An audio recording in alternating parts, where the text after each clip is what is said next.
சென்னையை அடுத்த கேளம்பாக்கத்தில் உதவி பேராசிரியரால் மிரட்டி பாலியல் வன்கொடுமை செய்யப்பட்ட தமிழ்நாடு உடற்கல்வியியல் கல்லூரி மாணவி சிகிச்சை பலனின்றி உயிரிழப்பு. ஸ்டாலின் மாடல் ஆட்சியில் பெண்களின் பாதுகாப்பு மற்றும் கல்வி நிறுவனங்களின் நிர்வாக தோல்வி மீண்டும் வெளிச்சத்திற்கு வந்துள்ளது அம்பலம். சென்னை ராயப்பேட்டையில் உள்ள புரட்சித் தலைவர் எம்ஜிஆர் மாளிகையில் பூத் கமிட்டி பொறுப்பாளர்கள் ஆலோசனை கூட்டம்.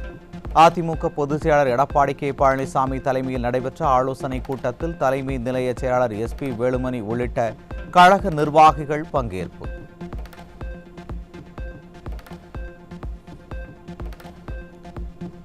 பாகிஸ்தான் அரசின் எக்ஸ் சமூக வலைதள பக்கம் இந்தியாவில் முடக்கம். காஷ்மீரின் பஹல்காம் பகுதியில் பயங்கரவாதிகள் நடத்திய தாக்குதலில் பலர் உயிரிழந்த நிலையில் மத்திய அரசு நடவடிக்கை.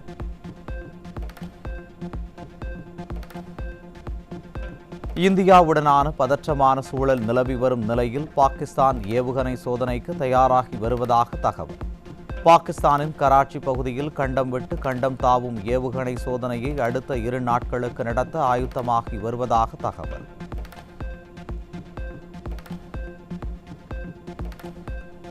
காஷ்மீரின் பஹல்காமில் பயங்கரவாதிகள் நடத்திய துப்பாக்கிச் சூட்டில் தமிழ்நாட்டைச் சேர்ந்த மருத்துவர் பரமேஸ்வரன் மற்றும் சந்தானம் ஆகிய 2 பேருக்கு காயம்.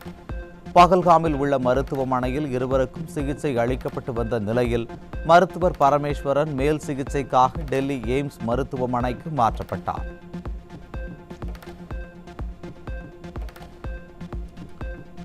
காஷ்மீரின் பந்திப்போராவில் லஷ்கர்-இ-தொய்பா இயக்கத்துடன் தொடர்புடைய 4 பேர் கைது.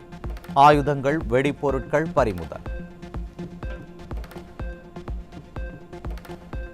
சிம்லா அமைதி ஒப்பந்தம் உள்ளிட்ட இந்தியாவுடனான அனைத்து ஒப்பந்தங்களையும் நிறுத்தி வைப்பதாக பாகிஸ்தான் அறிவிப்பு. இந்திய விமான நிறுவனங்களுக்கான வான்வழிக்கும் தடை விதித்துள்ளது பாகிஸ்தான்.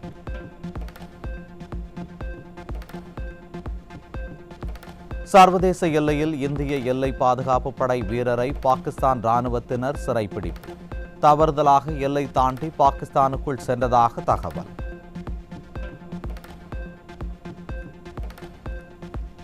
முன்னாள் அமைச்சர் கோகுல இந்திராவின் கணவர் சந்திரசேகரின் மறைவுக்கு அதிமுக பொதுச் செயலாளர் எடப்பாடி கே பழனிசாமி இரங்கல். கணவரை இழந்து வாடும் கோகுல இந்திரா, அவரது குடும்பத்தினருக்கு இந்த துயரத்தை தாங்கிக் கொள்ளக்கூடிய சக்தி, தைரியத்தை அளிக்க எல்லாம் வல்ல இறைவனை பிரார்த்திக்கிறேன் என அதிமுக பொதுச் செயலாளர் அறிக்கை.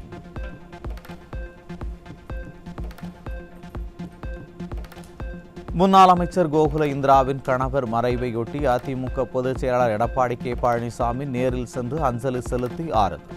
அதிமுக முன்னாள் அமைச்சர்கள் மற்றும் கழக நிர்வாகிகளும் அஞ்சலி செலுத்தினர்.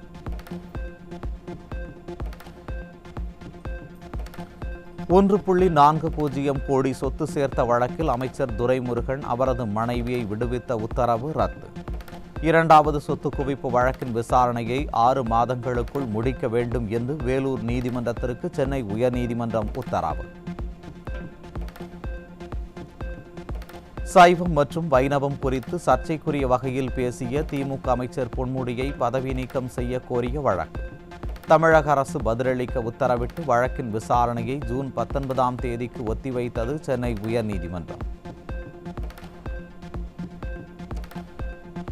ஸ்டாலின் அமைச்சரவையில் இடம்பெற்றுள்ள செந்தில் பாலாஜி, பொன்முடி ஆகியோரின் அமைச்சர் பதவி வரும் திங்கட்கிழமைக்கு பறிபோக வாய்ப்பிருப்பதாக தகவல். மக்கள் கூறிய போது செவிசாய்க்காத ஸ்டாலின் அரசின் ஆணவம் தற்போது நீதிமன்றங்களின் காட்டமான கேள்விகளால் அடங்கி இருப்பதாக விமர்சனம் எழுந்துள்ளது. ராமநாதபுரம் மாவட்டத்தில் உள்ள அரசு பள்ளிகளில் +1 மற்றும் +2வில் ஆங்கில வழி வகுப்புகள் இல்லாததால் மாணவர்கள் தனியார் பள்ளியை நாடி செல்ல வேண்டிய அவலம். மாணவர்களின் எதிர்காலத்தோடு விளையாடும் திமுக அரசு போதிய ஆசிரியர்களை நியமித்து ஆங்கில வழி கல்வியை துவங்க வேண்டும் என பெற்றோர்கள் வலியுறுத்தல்.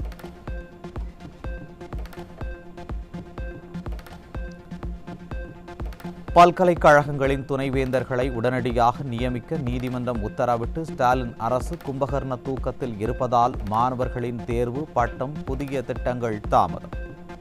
தங்களது அமைச்சர்களை காப்பாற்ற சட்ட வழிகளில் லட்சங்களை செலவழிக்க தயாரான திமுக அரசு மாணவர்களின் எதிர்காலத்திற்கு முறையான நிர்வாகத்தை வழங்க மறுப்பது ஏன் என மக்கள் கேள்வி.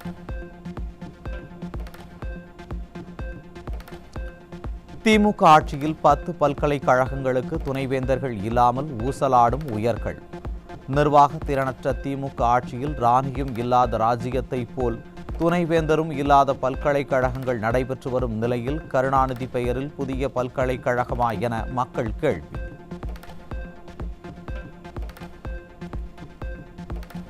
திருவள்ளூர் மாவட்டம் வெங்கத்தூர் ஊராட்சியில் அதிமுக ஆட்சியில் திறக்கப்பட்ட அம்மா பூங்கா மற்றும் உடற்பயிற்சி கூடத்தை அரசியல் காழ்ப்புணர்ச்சியால் பராமரிக்காமல் கைவிட்ட ஸ்டாலின் அரசு. பூங்கா முழுவதும் செடி கொடிகள் வளர்ந்துள்ள நிலையில் மது பிரியர்களின் கூடாரமாக இருப்பதாகவும் மக்கள் குற்றச்சாட்டு.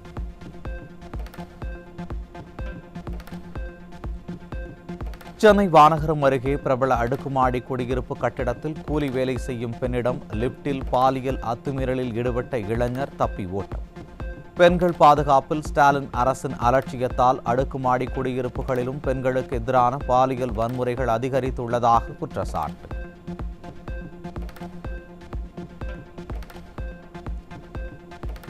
ராமநாதபுரம் மாவட்டம் திருவாடானை அருகே 17 வயது சிறுமியை திருமணம் செய்த இளைஞர் போக்சோவில் சிக்கினார். திமுக ஆட்சியில் சிறுமிகளுக்கு எதிரான குற்ற சம்பவங்கள் அதிகரித்து வரும் நிலையில் அப்பா ஸ்டாலின் என்ன செய்து கொண்டு இருக்கிறார் என மக்கள் கேள்வி.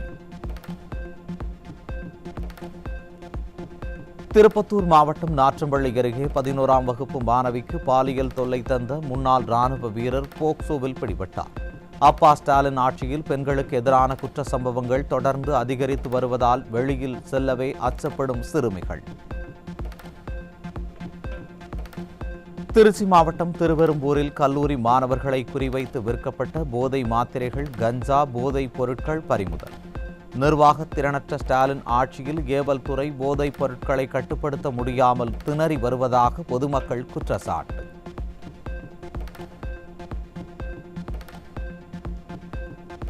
திண்டுக்கல் மாவட்டம் ஊத்துப்பட்டியில் 2வது பெண் குழந்தை பிறந்ததால் விரக்தியடைந்து 5 நாளில் சிசுவை கொன்ற தாய் பிடிபட்டார். புரட்சி தலைவி அம்மா கொண்டு வந்த தொட்டில் குழந்தை திட்டத்தை விடியா ஸ்டாலின் அரசு முடக்கியதே இதுபோன்ற சம்பவத்திற்கு காரணம் என மக்கள் குற்றச்சாட்டு.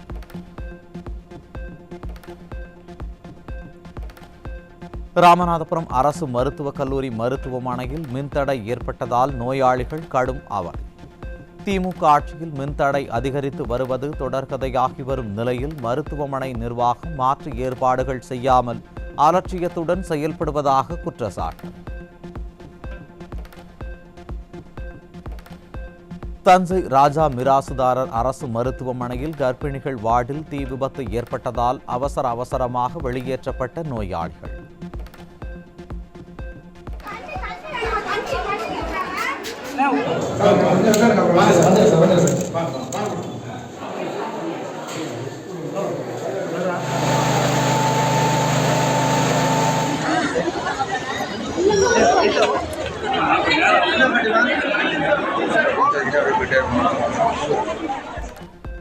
அரசு மருத்துவமனைகளில் பராமரிப்புகள் துளியும் இல்லாத நிலையில் மாரத்தான் அமைச்சர் என்ன செய்து கொண்டிருக்கிறார் என மக்கள் கேள்வி. சென்னை கொளத்தூர் ராஜமங்கலத்தில் பிறந்து 6 மாதங்களேயான ஆண் பச்சிலம் குழந்தை குப்பை தொட்டியில் இருந்து சடலமாக மீட்பு. அதிமுக ஆட்சியில் கொண்டுவரப்பட்ட தொட்டில் குழந்தை திட்டத்தை முடக்கியதே இதுபோன்ற சம்பவத்திற்கு காரணம் என மக்கள் குற்றச்சாட்டு.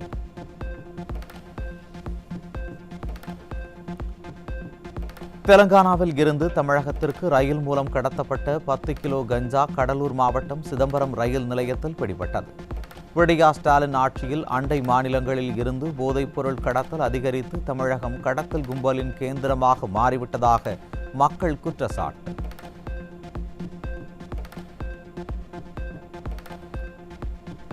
ஈரோடு மாவட்டம் பவானி மற்றும் அதன் சுற்றுவட்டார பகுதிகளில் வாட்ஸ்அப் குரூப் மூலம் ஆன்லைனில் லாட்டரி விற்பனை செய்த இளைஞர் சிக்கினார். திறனற்ற திமுக ஆட்சியில் குற்றவாளிகள் அச்சமின்றி ஆன்லைன் லாட்டரி போன்ற சட்டவிரோத செயல்களில் ஈடுபடுவதாக மக்கள் குற்றச்சாட்டு. மதுரையில் கஞ்சா கடத்தல் வழக்கில் சகோதரர்களுக்கு 12 ஆண்டுகள் சிறை தண்டனை அறிவித்த நிலையில் நீதிமன்றத்தின் கண்ணாடியை உடைத்து நீதிபதிக்கு கொலை மிரட்டல். குற்றவாளிகள் ரத்தம் சொட்ட சொட்ட தன்னை வருத்திக் கொள்ளும் வரை காவல்துறை என்ன செய்து கொண்டிருந்தது என மக்கள் கேள்வி.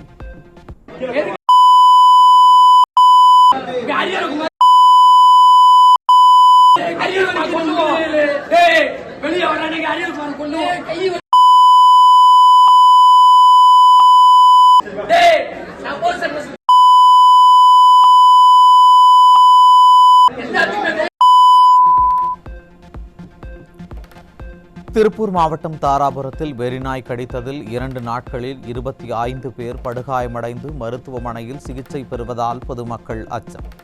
சென்னை உட்பட பல்வேறு மாவட்டங்களில் வெறிநாய் தொல்லைகள் அதிகரித்து வரும் நிலையில் விடியா ஸ்டாலின் ஆட்சி நிர்வாகம் கும்பகர்ண தூக்கத்தில் உள்ளதாக பொதுமக்கள் குற்றச்சாட்டு.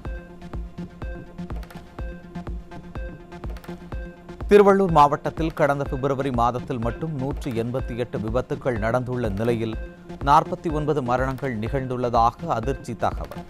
நிர்வாக திறனற்ற விடியா ஸ்டாலின் ஆட்சியில் சென்னையையொட்டி பிரம்மாண்டமாக வளர்ந்து வரும் தொழில் நகரத்தில் சாலை மேம்பாடு, பாதுகாப்பு அம்சங்கள் உள்ளிட்ட கட்டமைப்புகளை மேம்படுத்துவதில் படுதோல்வி அடைந்து விட்டதாக குற்றச்சாட்டு.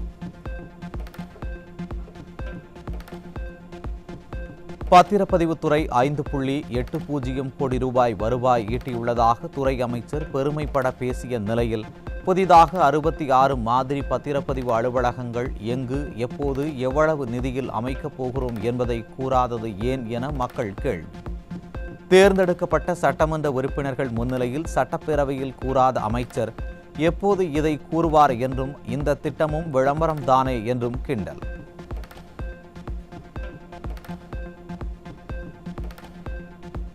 தமிழ்நாடு போக்குவரத்து துறை நிதி நெருக்கடியில் சிக்கியுள்ள நிலையில் நிதியை ஒதுக்கீடு செய்யாமல் புதிதாக 3000 பேருந்துகள் வாங்கப்படும் என அமைச்சர் சிவசங்கர் அறிவிப்பு. கடந்த நிதியாண்டில் 3000 பேருந்துகள் கொள்முதல் செய்யப்படும் என அறிவிக்கப்பட்ட நிலையில் குறைந்த அளவில் பேருந்துகள் வாங்கப்பட்டதாக கூறும் நிலையில் இதுவும் வெற்று விளம்பரமா அமைச்சரே என மக்கள் கேள்வி. கோவை KPR காலனியில் வசித்து வரும் செவிலியர் குடும்பத்தினரை பெட்ரோல் குண்டு வீசி எரித்து விடுவதாக மிரட்டிய இளைஞர் முகமது தனீஷ் பிடிபட்டார். விடியா ஸ்டாலின் ஆட்சியில் ஏவல் துறை கும்பகர்ண தூக்கத்தில் உள்ளதால் வெடிகுண்டு கலாச்சாரம் தலை தூக்கி தமிழகத்தில் சட்டம் ஒழுங்கை கேலி கூத்தாக்கிவிட்டதாக விமர்சனம்.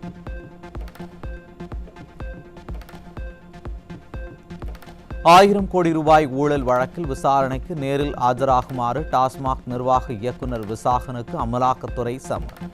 மேலாளர்கள் சங்கீதா, ராம துரைமுருகனும் நேரில் விசாரணைக்கு ஆஜராக வேண்டும் என்று உத்தரவு. தமிழ்நாட்டில் தங்கியுள்ள பாகிஸ்தானியர்களை வெளியேற்றும் நடவடிக்கைகளில் இந்திய குடியுரிமை அதிகாரிகள் தீவிரம். மாநிலத்தை விட்டு வெளியேற மறுப்பவர்கள் காவல்துறை உதவியோடு வெளியேற்றப்படுவார்கள் என எச்சரிக்கை.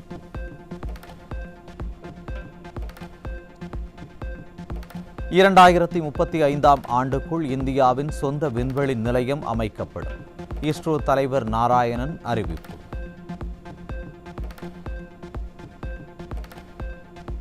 இந்திய கடற்பரப்பில் INS சூரத் போர் கப்பலில் இருந்து ஏவுகணை சோதனை செய்த இந்திய கடற்படை. கடல்சார் இலக்குகளை துல்லியமாக குறிவைத்து தாக்குதல் நடத்தும் இந்திய கடற்படையின் ஏவுகணை சோதனை வெற்றி.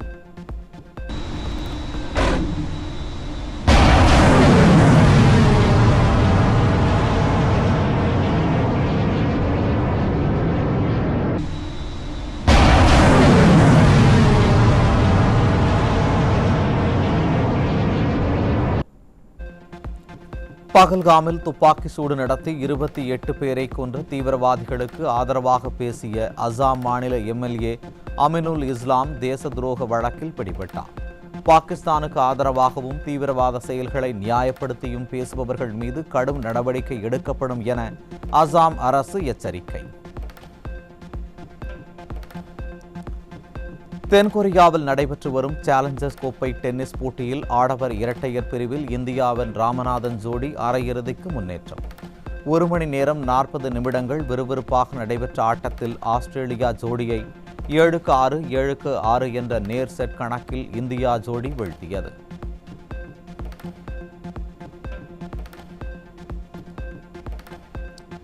பெங்களூருவில் நடைபெற்ற IPL போட்டியின் 42வது லீக் ஆட்டத்தில் 11 ரன்கள் வித்தியாசத்தில் ராஜஸ்தானை வீழ்த்தி சொந்த மண்ணில் வெற்றியை பதிவு செய்தது பெங்களூரு அணி. 5 விக்கெட்டுகளை இழந்து பெங்களூரு அணி 205 ரன்கள் குவித்த நிலையில் வெற்றி இலக்கை எட்ட முடியாமல் 9 விக்கெட்டுகளை இழந்து 194 ரன்களில் சுருண்டது ராஜஸ்தான் அணி. சென்னை சேப்பாக்கம் ஸ்டேடியத்தில் இன்று இரவு 7:30 மணிக்கு நடைபெறும் போட்டியில் சென்னை சூப்பர் கிங்ஸ், ஹைதராபாத் அணிகள் பல பரீட்சை. இன்றைய போட்டி முதல் 6 போட்டிகளில் தொடர்ந்து வெற்றி பெற்று பிளே ஆஃப் சுற்றுக்கு தகுதி பெறுவோம் என சென்னை அணி பயிற்சியாளர் ஸ்டீஃபன் பிளமிங் நம்பிக்கை.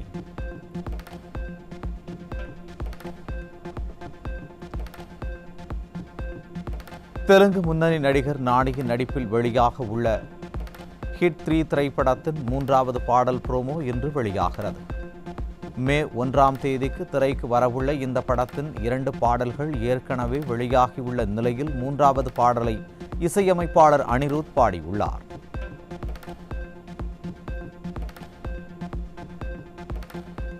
நடிகர் விஜய் சேதுபதியின் மகன் சூர்யா கதாநாயகனாக நடித்துள்ள பீனிக்ஸ் திரைப்படத்தின் ரிலீஸ் தேதி இன்று மாலை வெளியாகிறது. சண்டை பயிற்சியாளர் அனல் அரசு இயக்கியுள்ள இந்த படத்திற்கு சாம் சிஎஸ் இசையமைத்துள்ளார்.